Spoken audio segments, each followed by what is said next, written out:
Assalamualaikum warahmatullahi wabarakatuh. Apa kabar semua? Semoga dalam keadaan sehat walafiat ya. Hari ini kita akan belajar tentang bunyi, masih tema 1, sub pokok bahasa IPA.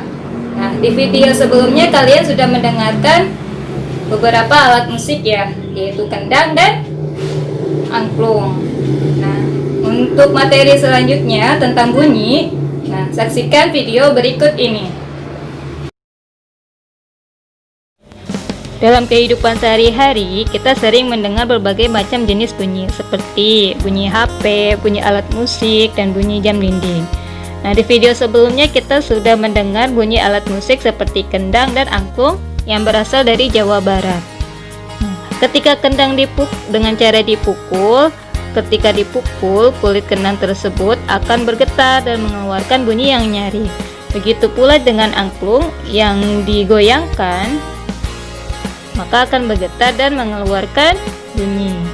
Dengan demikian, kita dapat menyimpulkan bahwa segala macam bentuk bunyi berasal dari benda yang bergetar.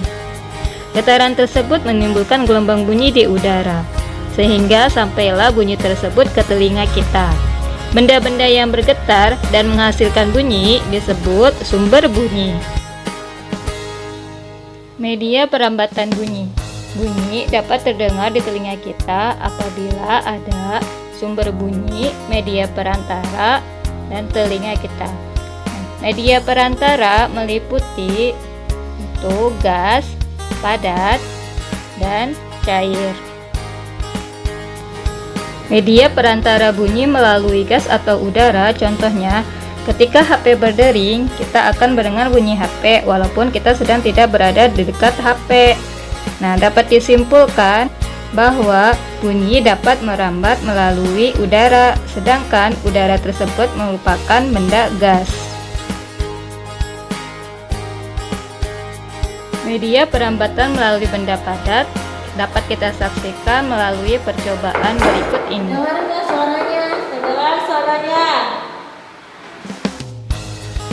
Nah, dari percobaan tersebut dapat dilihat di mana salah satu orang guru mengetuk meja bagian ujung dan satunya lagi mendengarkan bunyi yang diketuknya, sehingga dapat disimpulkan bahwa benda padat dapat merambatkan bunyi, yaitu benda padatnya adalah sebuah meja.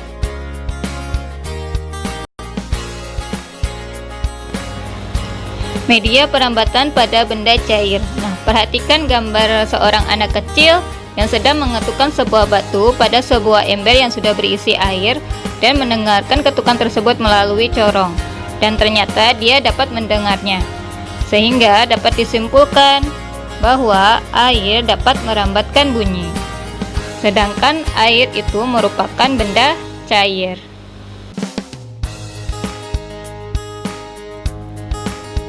Telinga dibagi 3 bagian, yaitu telinga luar yang terdiri dari daun telinga, lubang telinga, saluran telinga, dan gendang telinga. Sedangkan telinga tengah terdiri dari 3 tulang pendengaran, yaitu tulang markil, tulang landasan, dan tulang sanggurdi. Untuk telinga dalam terdiri dari 3 saluran setengah lingkaran, seperti rumah siput atau koklea, saluran eustachius.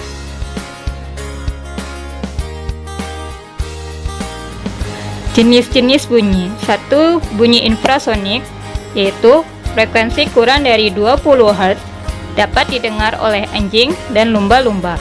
2. Bunyi audiosonik, frekuensi antara 20 Hz sampai 20.000 Hz, yang biasa didengar oleh manusia. 3. Bunyi ultrasonik, frekuensi lebih dari 20 Hz, dapat didengar oleh kelelawar.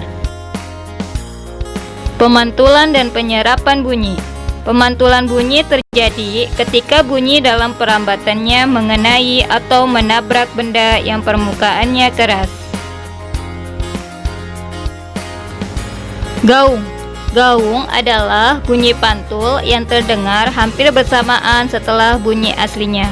sehingga bunyi yang didengar menjadi tidak jelas. Contoh gaung terjadi dalam ruangan tertutup, seperti ruang bioskop, studio musik, ruang teater.